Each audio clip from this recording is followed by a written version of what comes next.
many GPs still focus on risk mitigation or risk management rather than value creation. And certainly the engagement with the portfolio company, that's the opportunity to really create value. Right? And I try to share with you some experience we made in the last years. And again, more and more GPs follow that route. Good. Allow me 2 words or 2 minutes about ERM. Probably lots of you know us from ESG or from environmental due diligence. We developed further. Classically, it was starting groundwater focused due diligence work we did in the past. Then environmental compliance was added, health and safety were added, and now it's ESG. What is the differentiator or what's the difference? It's a broader scope. You're not only looking at one asset, let's say in Poland here, at one site. You also look ahead, which is supply chain, raw materials, and beyond, which is product. And we are, with our global footprint, very well placed. Lots of your assets here in Central Eastern Europe, they also have their supply chain or even let's say, an extended work floor somewhere in Asia Pacific. And we are also able to assess these assets. So we have a global footprint. We have more than 5,000 people on the ground. We have 150 offices in more than 40 countries. We have worked in more than 150 countries globally. We're not only working for the private equity or financial industry, we're also working for the major corporates. And we do advise more than 100 GPs, LPs, and lenders across the globe. And we do more than 500 ESG assessments annually. So, and not to be forgotten, Julia, I mean, we have supported UNPRI with the drafting of the reporting guidance for between the LPs and GPs. So we are pretty well in the space. Good. Why ESG? I mean, I think we know why. And if you don't manage ESG aspects in a proper way, you may run into these worst cases I'm showing you now. You all know about this one. That's Bangladesh, when a textile factory collapsed. And that had a big impact on lots of retail companies in Central Eastern Europe.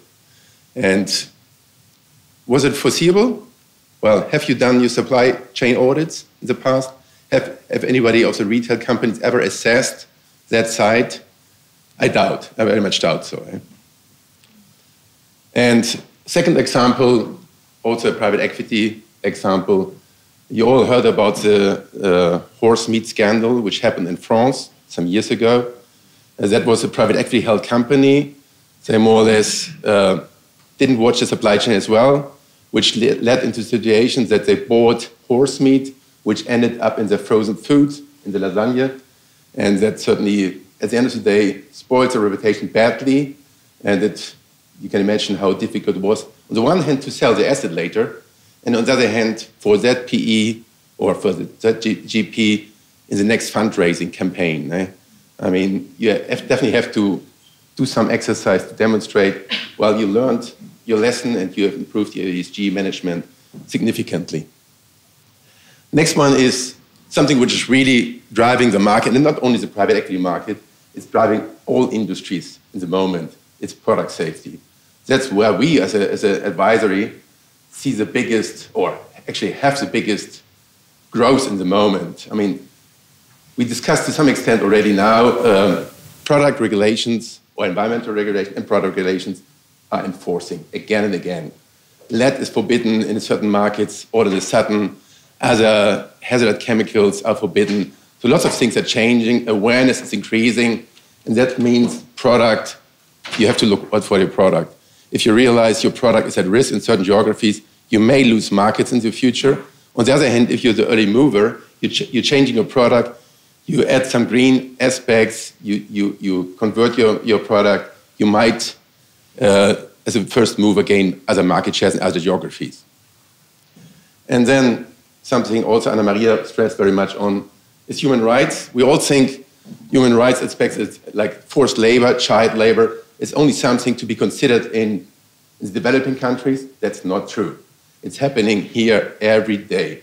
I'm not saying here in Central Eastern Europe, but probably also to some extent, but in the entire Western world as well. And so we very much appreciate what happens in the UK, that they established this Modern Slavery Act, which is very good guidance and very much focused on this aspect, that it's not happening somewhere, it's happening here. And we see more and more issues like that. And again, coming back to your point, is ESG only relevant for the dirty industries? No, it's not. There's other issues to be considered. Good. So much about the bad case studies and rather the risk management or risk mitigation. And that's similar to Julia, to your study or your survey. We also did a survey in the past. You can read the details here. It was a survey we did in 2016, covering 60 GPs and LPs with 1.3 trillion asset under management. And they also perceived, first of all, 70% have experienced ESG aspect to materially impact their asset or one of their assets. Secondly, similar like in Julia's study, they mainly focus on value protection rather than value enhancement. And the individual aspects we consider is reduction of liabilities, environmental liabilities, the classical things you're concerned about. Second is proactive risk mitigation, and thirdly, license to operate, compliance with ESG laws or regulations. Well, the enhancement, 40% see an opportunity there, and that's mainly margin enhancement, brand reputation, growth, higher exit multiple. I stressed to some of that already with the growth, new products, new markets. Good. Interesting here, 95% of the respondents state there's definitely an untapped opportunity for value creation. And that's, 95%. So there's more to be done. Just to encourage everybody, there's something you can do with your assets. What are these opportunities? Again, on the one hand, it's risk management. I stressed already on it. Secondly, it's margin improvement, which means, on the one hand, energy management, energy efficiency. There's always, I'm from Germany. Germany try to over-engineer things. And if you run into a company, they say, well, they have done everything. They have checked, they've changed the light bulbs into LEDs, and they've done all these things. But nonetheless, there are other aspects like compressors. You may consider exchanging your compressors, come to that later again, to new modern technology, check the piping, you will save a lot. And so there's always a room for margin improvement due to more efficiency. And then there's future growth. I mentioned earlier, consider your products, what you can do with your products, change your market. And something to flag in this regard is the red thing on there. 73% of the millennials, they are happy to spend more for a more sustainable product. So don't be so shy to get for higher prices if you offer something more sustainable. And that's something, there's definitely a big potential there. I don't want to stress too much on this, just want to stress value creation or value protection should be done through the entire life cycle assessment. Anna Maria and Julia already stressed on that one. So it's not only having a good policy, you have to live the culture, you have to embed the culture, the policy into your operations. That means not only due diligence, so in due diligence, you identify the risk, you want to mitigate the risk, that's a classical approach for a GP, but you also have to work then later with the portfolio companies. You have to engage with them to see where the opportunities, on the one hand, you might find other risks, plus certainly you also, or hopefully you find opportunities to improve performance and efficiency. And then lastly, or not lastly, you should apply compliance programs to ensure that your operations, the entire operations, the GP, are always in compliance.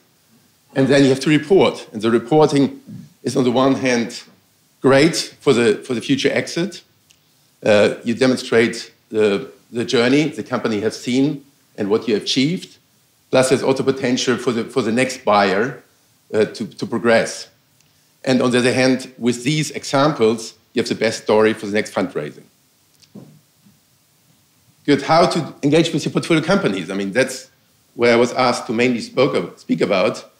Here's our approach, which we have now applied to many GPs not only in Central and Eastern Europe, also in the broader EMEA as globally. And our approach is, first of all, we have to speak to the GP. I mean, discuss with them the strategy. It might be buy and build. They might want to merge a few sites. They might want to divest sites. You never know. Maybe they have already an idea. It was due to the commercial due diligence for a more greener product, whatever. And so, first of all, it's important to speak to the GP. What's the strategy? Then we will send an ESG questionnaire, similar to what CDC or others are offering, to the portfolio company. Then we are, depending on the industry, we engage our sector experts, subject matter experts. Then we have a management interview with the portfolio companies, or the portfolio company specifically, to find out where they are, to go through the questionnaire. Most of them have already some ideas, which they didn't find the money in the past. Now with the new investor, the investor mostly is happy to invest into something which provides a return within the holding period. And so we will focus with our assessment on those easy wins where you see a quick return of investment. And then we certainly also do an external factor review. That's what we also do within each and every due diligence assessment to see what in the press. Maybe there's some positive or negative perception in the press which you have to work on somehow. Plus, you certainly need to be prepared before the next exit, that you at least have the right answer, what happened in the past and what was done against it, and how do you avoid something similar will pop up in the future. What we do consider during the exercise is sometimes we benchmark with other sector leaders. We always check the ESG policy if they have so, or the code of conduct, or whatever policy in the ESG space they have. Certainly supply management is very important, as I said. And certainly then at the end of the day, we defined, together with the portfolio company and the GP manager or the investment manager, we defined certain KPIs, but it's important not to overdo in this regard. So you should rather focus on the 3 to 5 main KPIs, related initiatives, and not to distract yourself with too many ambitious goals, rather be focused here. Okay, that's some kind of the deliverables. On the one hand, I mean, don't worry about that. It's just to mention, on the one hand, we provide guidance on the recommendations, the initiatives, then we also certainly help with the long-term monitoring of stuff. And that's certainly very important. If you only set up things, you add it into the 100-day plan, it will be forgotten. If you don't follow up on these items, if you don't provide leadership in those aspects, they will be forgotten, they will not be followed. Good. This is just a flavor of aspects we are considering in our ESG review, company review. And on the red, you see some of, let's say the deeper dive. And you see there's items like energy efficiency as a no-brainer, but it's also human resources policy. We see these days again and again, more and more, and that's in particular applicable for the tech sector. Not that we're doing human HR, meaning human resources due diligence, but we try to flag if there's an issue. So we, to some extent, assess the working conditions of the employees. We're always asking for the turnover rate, and that's definitely an issue. And it's becoming more and more an issue. Good, and then, most important, or not most important, but very important, the product. What can you do with the product? How you can change, adapt your product? Just another example of reporting. The reporting should be very limited, as you see here. Easy ESG topic, very clear. Agreed initiatives, KPI, what is that? Responsibility, time frame. So sweet and short, not stress too much on the details, rather act. And here are some examples of successful case studies. In this case, it was a foundry, certainly very energy-intense business. They managed to, on the one hand, to more efficiently operate their foundries. They had many, and then replace one or two others to a new technology. And by that, they saved more than 8 million kilowatts, which related in a cost saving of more than 1.2 million euros. I stressed already, or I mentioned already something like this. Compressors, always an easy win. Again, changing the technology of the compressors for compressed air. And in this case, they also use the waste heat generated by the compressors to heat up the buildings and the hot water. And with that approach, and you see somewhere, the payback period was 1 to 2 years. So it's a no-brainer to do such a thing. Good, so this is another example. Health and safety is always an issue. Not always, I shouldn't say always, but there's always room for improvement. And you all know what labor force is costing. And if you are able with good health and safety programs, in this case an easy thing, like the forklifts are always a risk. People walk in their way. If you put a blue light, you may have seen that at one of your site visits. The forklift is putting a blue light 2 meters in front of the machine, so people immediately see if they come around the corner, there's forklift coming. And by that easy thing, not very costly, you lower the number of accidents, incidents, and that at the end of the day means you have a more efficient workforce. You have people that appreciate, you care about them, which is also very important. It's not only the numbers, also the perception by the people if you drive programs like that. I stressed a bit on this one earlier. Reporting, yeah, I mean, it's again, the monitoring shouldn't be too intense. Something like reporting on KPIs on a quarterly basis is fine, it's generally fine.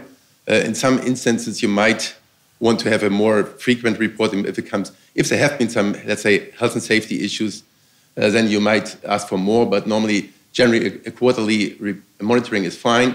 With reporting, here's an example of how we can report. On the one hand, you state, for example, for environmental protection, where the company was when you acquired it. The circle indicates where the company is now with regard to whatever subject, and what the company will be with a similar approach in a 2 years time period. And that, again, gives the next buyer a guidance on what is achievable with regard to cost savings and value creation. Good. I'm closing here with a kind of discrepancy. I mean, we heard from Julia and Anna Maria that the LPs very much care about ESG management. And you see here 93% considering ESG performance when they look for their GPs. On the other hand, only 25% of the GPs sees currently, or 2016 I should say, that ESG performance helps them with fundraising. So it's something to think about, that discrepancy, the different perception. But that was data from 2016 again. We're currently doing a new survey. Maybe some of you have been involved. We will report back on to what extent that have changed. Thanks for your attention. Thank you very much. Yeah, so the next question is how to smoothly introduce ESG part during due diligence process, because the due diligence stage is very very difficult for the company as well, because you want only numbers and more numbers, and ask questions all the time, and then there's a section ESG. They don't understand even what is ESG, yeah? And so how to smoothly introduce that into the process, and then how to implement after that, doing evolution, not revolution into the company. Yeah, well, I mean, normally correct me, what's your expectation? ESG should be on the agenda of the due diligence process from the first stage. I mean, so whenever you screen a new company, you should also do a first screening, which is normally done in-house by the GP on ESG aspects. And then even with the first engagement with a portfolio or with a new asset, with your target, you will have 1 or 2 key ESG questions.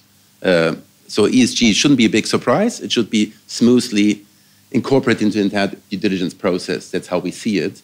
And later, if it comes to us really getting involved, doing proper ESG due diligence, which is unfortunately mostly at the end of the entire exercise, and that's where the stress comes. I mean, like, you check all the other parameters for sure, it's fine, and the financials must be right, tax must be right, commercial business model must be fine, and only then you invest into our ESG due diligence. So that's where biggest stress comes from, because then they have to dig out certain information at the last minute to also please us, to some extent. And that's where the challenge is. But the process mustn't be too complex. I mean, normally we do our whatever we work on whatever is possible. Certainly, the quality of our assessment very much depends on the depth we can work on, whether we get site visits or whether we have only rely on what they provide in the virtual data room and what is available in the public space. I mentioned the external factor review we always do in the ESG framework. So it mustn't be a timely exercise. So then we always have, or we try to have at least a 1 to 2 hours call with the target management on ESG aspects, because these are rather managed on the corporate level than on a site level. But the extra burden compared to normal environmental due diligence to now add the ESG aspect isn't too big. I mean, if you demonstrate that value creation is possible, that there will be a return of investment, certainly not on all aspects. I mean, we mentioned some social aspect, like, I tend to say happiness of people, whether the staff is happy with the working condition, and that not only means salary, it's also other aspects. That's something where you don't need much of an investment, but it needs some kind of culture change, and that pays back. And that may pay back with a lower turnover rate of staff. Other aspects, certainly, as said, it's money. So if you can demonstrate by case studies that with the compressors or energy efficiency or health and safety programs, there's a potential, and it's not only potential, it's a proven fact, actually, what you can save within in a few years. And normally the holding period of a GP, correct me, is 3 to 5 years. So in 3 to 5 years, you can invest lots of money, which will be paid back in that time period. So it's not really big programs. Certainly there can also be big programs, but these are hardly addressed then by that kind of investment model. So the last question, are there any studies that prove that having full ESG policy implemented positively influence exit ratio? And both, who will pay more for this? Is it industry player or financial institution?